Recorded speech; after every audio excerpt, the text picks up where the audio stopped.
드라마는 스토리가 있고 또 극적인 요소가 반드시 있습니다. 그래서 아무리 재미가 없는 드라마라고 하더라도 한 번 보기 시작하면 그 다음에 어떻게 될까 이게 궁금해서 중간에 그만두기가 어려운 법입니다. 만약 극적인 요소가 없다면 아마 아무도 드라마를 보지 않을 것입니다. 저는 사극을 좀 좋아하는데요. 그것도 역사적 사실에 근거한 대하 드라마 막 100편, 막 120편까지 하는, 요즘은 하지 않죠. 그런 드라마를 좀 좋아합니다. 2000년대 초반 인기 있는 이 드라마 중에 태조왕건이라는 이 드라마가 있었습니다. 이 드라마에서 주인공은 왕건인데 가장 강력한 이미지를 보여준 사람은 후고구려를 건국한 이 궁예라는 인물입니다. 궁예는 원래 신라 사람으로 신라 48대 이 경문왕의 아들로 알려졌는데, 그와 탄생과 관련해서 삼국사기의 열전에 이런 내용이 실려 있습니다. 궁예는 5월 5일에 외가에서 출생했다고 한다. 그때 지붕 위에 긴 무지개와 같은 흰빛이 하늘에까지 닿았는데 일관이 아래기를 이 아이가 증오일에 태어났고 나면서부터 이가 있습니다. 또 광염이 이상했으니 장래 국가에 이롭지 못할 듯합니다. 기르지 마십시오라고 했다. 이에 왕이 중사에게 명해 그 집에 가서 아이를 죽이게 했다. 그러나 그 사실을 안 사자가 아이를 강보에 빼어 다락 아래에 있던 유모에게 던졌는데 유모가 받다가 잘못해 손으로 눈을 찔러 한쪽 눈이 멀게 되었다. 이게 삼국사기 궁예편에 나오는 이야기입니다. 신라의 황실로부터 이 버림받은 이 궁예는 10살이 될 때까지 숨어서 유모의 손에 길려지게 됩니다.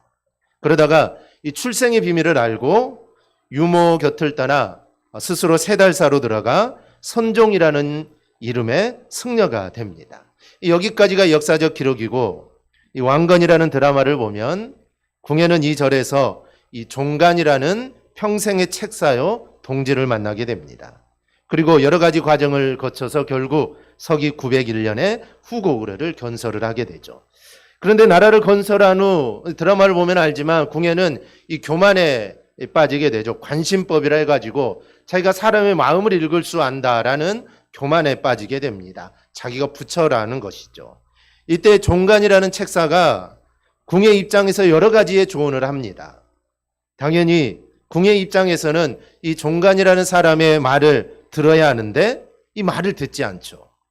드라마는 결국 종간의 말을 귀담아 듣지 않은 궁예가 악을 저지르다가 왕건이 일으킨 이 반란으로 인해 죽임을 당하는 것으로 이렇게 그려집니다. 물론 정사에는 이 종간이라는 이름이 잠깐 보이지 이렇게 큰 영향을 미치지 않습니다. 그런데 드라마의 극의 재미를 위해서 이 종간이라는 사람의 영향력을 크게 설정을 해놓은 것이죠. 그런데 이 드라마를 보다가 성경에 나오는 요아스가 생각이 났습니다. 우리가 지난주에 살펴본 대로 요아스는 아달랴가 정권을 잡기 위해 유다의 모든 왕자들을 다 죽였는데 요사브앗이라는 공주가 요아스를 몰래 빼내 살려냅니다. 마치 궁예의 어린 시절과 비슷하죠. 이 요사밧은 요아스의 고모가 되는 사람인데 이 사람의 남편이 제사장 요야다입니다. 그러다 성전에 숨어 살다가 제사장 요야다가 아달랴를 몰아내고 요아스를 왕에 오르게 되죠. 이때 그의 나이 7살입니다. 7살에 왕이 되니 요아스는 제사장이요 고모부 되는 요야다가 가르치는 대로, 그가 시키는 대로 하나님을 경외하고 성전을 정결케 하는 등 신실한 왕이 됩니다. 그래서 하나님 말씀대로 잘 따르게 되죠. 그런데 요야다가 이제 나이가 많아서 죽게 됩니다. 15절을 보니 그때 요야다의 나이가 130세다라고 합니다. 열왕기 16장을 보면 이때가 적어도 요아스가 왕이 된 지 25년이 넘었을 때입니다. 왜냐하면 요아스가 성전 수리가 요아스가 왕이 된 지 23년에 있었던 일이기 때문에 요야다의 말을 들어 성전을 수리했기 때문에 아마 25년은 왕이 된 지 지났을 때일 겁니다. 그런데 이제 성인이 되었죠. 그래서 이제는 스스로 무엇인지 결정하고 왕권을 휘두를 수 있죠. 그런데 요야다가 죽자 문제가 생기게 됩니다. 사실 요아스 왕은 40년간 왕위에 있었는데 그의 삶은 요야다 이전과 요야다 죽음 이후로 나누어집니다. 지난 시간에는 요야다 죽음 이전의 삶을 살펴봤고 오늘은 요야다가 죽은 이후에 요아스가 어떠한 삶을 살았는지 우리가 함께 좀 살펴볼 건데 오늘도 하나님의 은혜가 우리 가운데 함께하기를 축복합니다. 먼저 요아스는 요야다가 죽자 우상을 섬깁니다. 본문 17절 이후를 보면 요야다가 죽은 이후에 유다의 지도자들이 요아스 왕에게 와서 우상을 섬기자고 합니다. 그런데 요아스는 그 사람들의 말에 넘어가 버리죠. 지금까지는 요야다로 인해 하나님을 잘 섬겼는데 그가 죽자마자 신하들이 와가지고 하나님 섬기지 말고 우리 우상 섬깁시다 하니까 요야다가 좀 이상했는지 그 말에 넘어가 버립니다. 그래서 우상을 섬기기 시작하죠. 그러자 요아스를 따라 성전에서 예배하는 일이 중단이 됩니다. 왕이 우상을 섬기니 어떻게 성전에서 예배할 수 있겠습니까? 예배가 중단이 되고 대신 우상과 아세라 여신상을 섬기기 시작합니다. 그래서 유다와 예루살렘은 하나님의 분노를 사게 되죠. 17절 18절입니다. 우리 한음성으로 함께 보겠습니다. 요야다가 죽은 후에 유다 방백들이 와서 왕에게 절하매 왕이 그들의 말을 듣고 그의 조상들의 하나님 여호와의 전을 버리고 아세라 목상과 우상을 섬겼으므로 그 죄로 말미암아 진노가 유다와 예루살렘에 임하니라. 아멘. 이것을 보신 하나님께서는 예언자를 보내게 되죠. 그리고 다시 돌아오라 라고 말을 하지만 백성들은 듣지를 않습니다. 요야다가 죽자 온 유다가 우상을 섬기는 우상판이 되어버리고 맙니다. 자신을 바로 지도하던 요야다의 부재가 요아스를 이런 왕으로 만들어버린 것입니다. 비슷한 이야기가 있는데 목회자가 되기 위해서 신학교를 다니던 한 러시아 청년이 있었습니다. 이 청년은 교회에서 성가대로 봉사를 하고 또 시를 무척 좋아했는데 가정에 행복이 있다고 믿었고 사람들 사이에는 신뢰가 중요하다고 이렇게 생각을 했습니다. 그러다 아버지로부터 이 폭행을 당하면서 이 청년의 삶이 망가지기 시작하죠.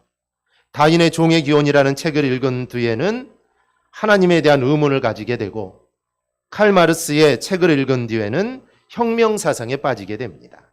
즉 목회자가 되려고 했던 사람이 혁명사상에 빠지게 되죠. 그 아내의 이른 죽음은 이 청년을 광기에 사로잡히게 만듭니다. 그런 자신의 목적인 혁명을 달성하기 위해 수단과 방법을 가리지 않았고 빈번하게 은행을 털었습니다. 은행을 턴 후에는 그 증거를 없애기 위해 함께 은행을 털었던 동료들을 다 죽입니다. 이 사람이 바로 스탈린이라는 사람입니다. 이 청년은 나중에 레닌의 뒤를 이어 소련의 철권 통치를 집행했는데 역사학자들은 이 스탈린의 정치는 히틀러보다 무자비하고 폭력적이다고 대부분 평가할 정도로 저는 정말 비정한 이 독재자였습니다. 이 스탈린은 그의 정치를 펴면서 그는 스스로 옳다라고 생각을 했겠죠. 이게 옳은 길이라고 생각을 했는데 그 일들의 결과를 우리는 역사를 통해 다 알 수 있습니다. 하나님을 떠난 스탈린의 이런 행보는 믿지 않는 사람들에게 크나큰 피해를 주게 되었던 것이죠. 이건 요아스도 마찬가지입니다. 믿음과 신앙을 가지고 있었던 요야다가 죽자 그는 쾌락과 즐거움 그리고 물질적 욕망에 사로잡히게 됩니다. 그래서 그런 것들을 요구하는 유대 지도자들의 그 소리에 넘어가고 만 것이죠. 바알과 아세라 신이 풍요의 신이라고 유혹을 합니다. 그 신은 모든 쾌락과 즐거움을 주는 신이라고 또 유혹을 하죠. 그리고 실제로 그런 짓을 합니다. 그러나 바알과 아세라가 풍요를 주는 건 절대로 아닙니다. 우상은 모두 다 그렇습니다. 우상은 사람들이 그 신을 빙자해서 자신들 안에 있는 쾌락과 욕망을 즐기고 싶은 그런 것뿐입니다. 그래서 내가 그런 욕망을 즐기고 싶고 내가 그렇게 살고 싶어서 신을 빙자해서 그런 일을 저지른다는 것이죠. 그래서 모든 우상의 신을 섬기는 데는 음란과 이런 무력과 이런 정욕들이 그 안에 다 담겨져 있습니다. 즉 자신들이 하고 싶은데 못하니까 신을 대신해서 그런 짓들을 한다는 것이죠. 그래서 성전의 제사가 어느 순간 끊깁니다. 요즘으로 말하면 예배와 기도와 찬양이 다 사라져버리죠. 이것은 하나님을 섭섭하게 하는 일이고 하나님을 진노하게 하는 일입니다. 사람들 안에는 늘 이런 욕망이 있습니다. 모두 다 그런 욕망이 있죠. 쾌락을 추구하고 싶은 욕망 누구나 다 가지고 있습니다. 그런데 그 욕망을 따라가면, 그 쾌락을 따라가면 망하는 것입니다. 그런데 아는데도 사람들은 그 길을 따라가죠. 시편 119편 9절을 보면 이렇게 말합니다. 청년이 무엇으로 그의 행실을 깨끗하게 하리이까? 주의 말씀만 지킬 따름이니라. 여기서 행실이라는 말은 길, 대로를 의미합니다. 즉 인생을 살아가는 방법과 과정을 나타내는 게 행실입니다. 그리고 깨끗해 하리이다. 이거는 하나님 앞에 올바름을 나타내는 단어입니다.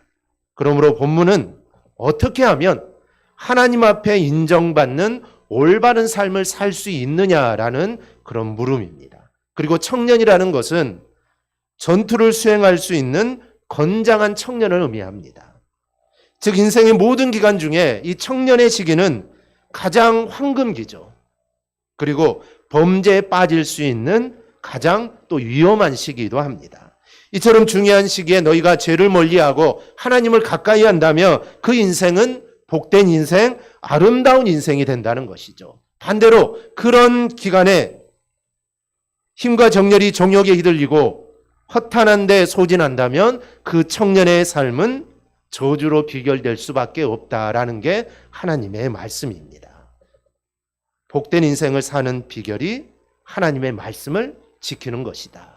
그것도 정말 청년의 때, 정말 내가 무언가를 이루고 싶고 무언가를 하기만 하면 다 이룰 것 같은 그런 마음이 있을 때 그때 하나님 말씀대로 지키며 산다면 그 인생은 행복하고 복된 인생이 된다는 것입니다.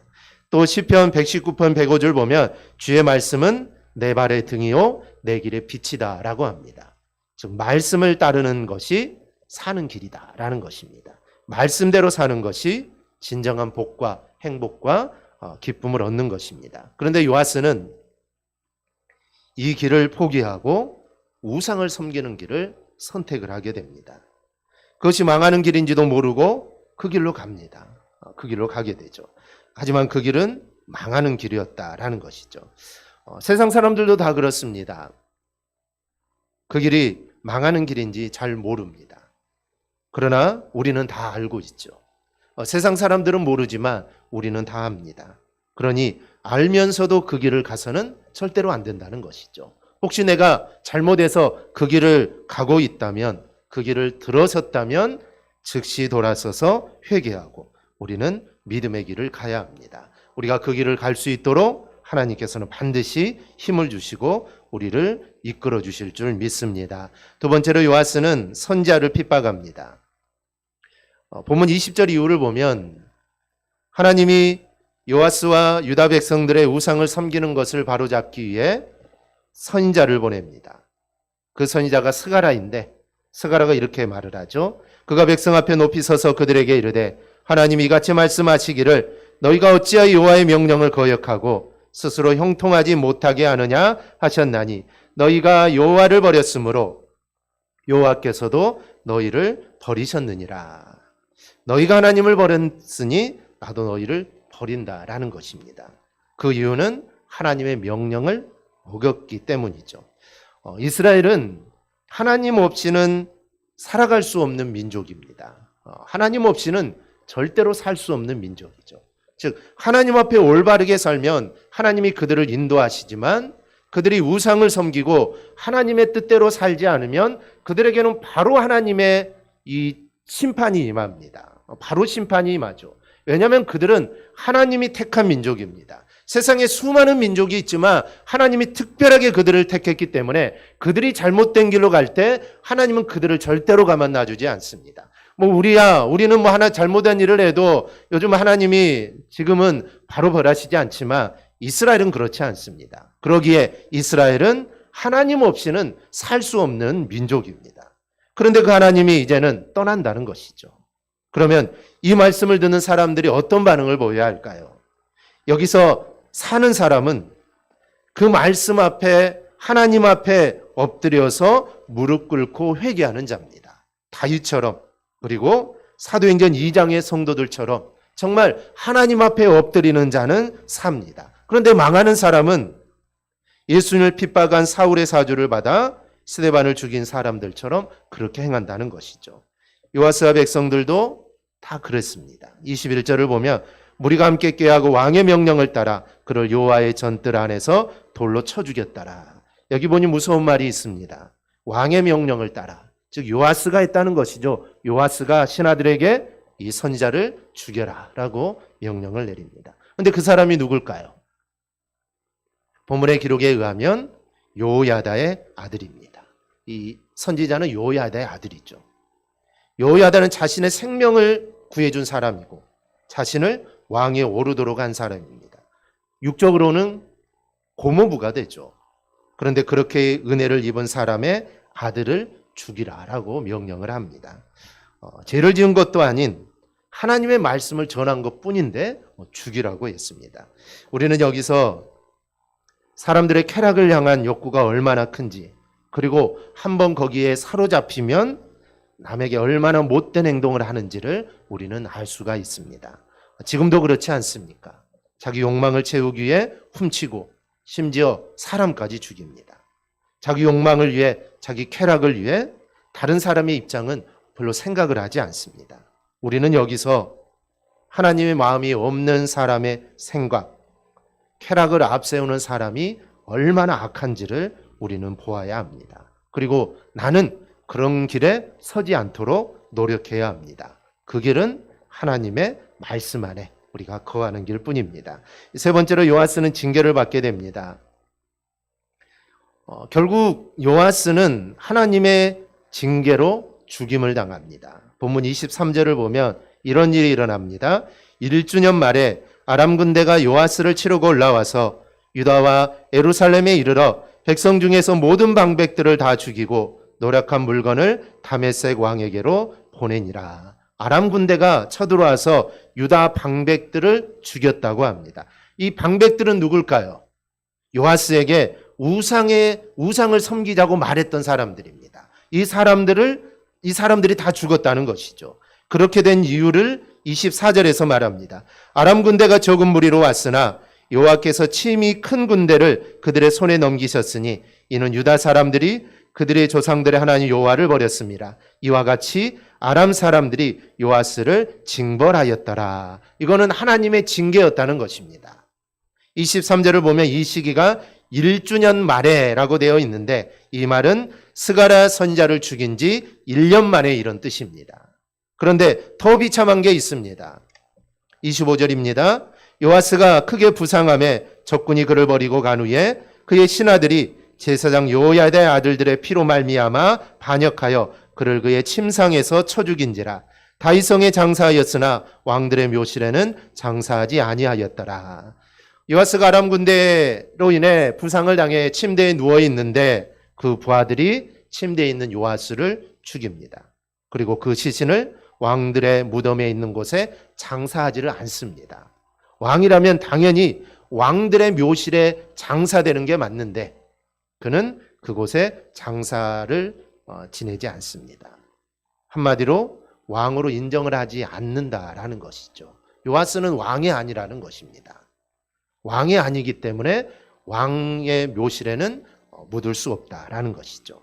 믿음을 저버리고 의리를 저버린 요아스를 백성들이 그리고 후대 사람들이 어떻게 평가하는지를 이거는 보여주는 말씀입니다. 하나님의 징계와 심판이 이렇게 무섭습니다. 그러니 우리는 늘 말씀을 붙잡고 우리는 살아야 합니다. 말씀은 우리의 삶의 가장 큰 스승이 되고 이 말씀 안에는 복을 받는 방법들도 이 안에 수두룩하게 있습니다. 그런데 반대로 망하는 길도 성경에는 있습니다. 신명기 30장입니다. 19절 20절 우리 한음성으로 함께 봅니다. 내가 오늘 하늘과 땅을 불러 너희에게 증거를 삼노라.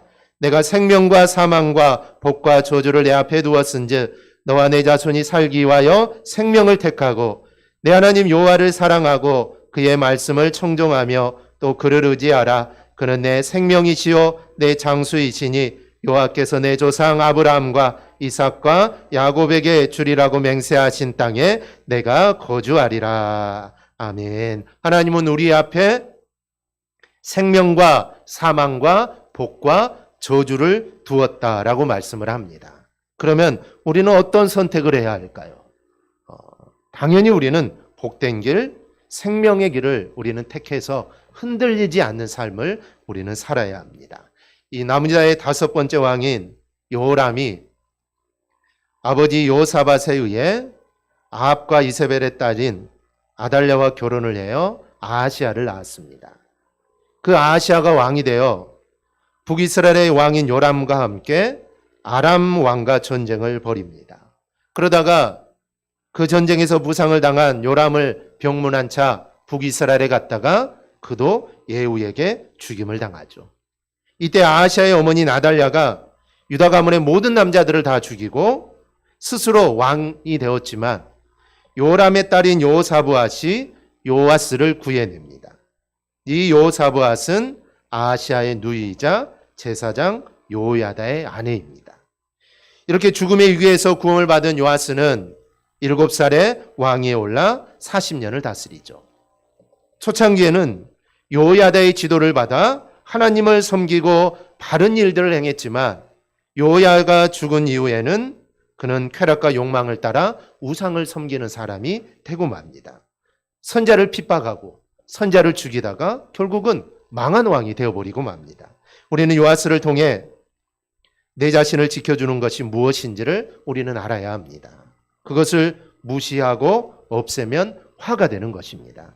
우리를 지키시고 우리를 보호해 주는 것은 바로 말씀이고 바로 하나님입니다. 그러니 우리는 정말 말씀을 붙잡고 우리는 살아갈 수 있기를 바랍니다. 내가 잘 나간다고, 내가 무언가 좀 잘 된다고 해서 하나님을 멀리하지 마시고 정말 그럴 때, 정말 잘 될 때, 모든 것이 형통할 때 더욱더 하나님 말씀을 붙잡고 기도하고 하나님의 뜻대로 살아갈 수 있기를 바랍니다. 그 길이 바로 내가 사는 길입니다. 우리가 요아스를 통해 우리가 보지 않습니까? 요아스를 통해 볼 수 있는 게 바로 그거다라는 것입니다. 하나님을 떠나면, 하나님의 말씀을 떠나면 망하는 것입니다.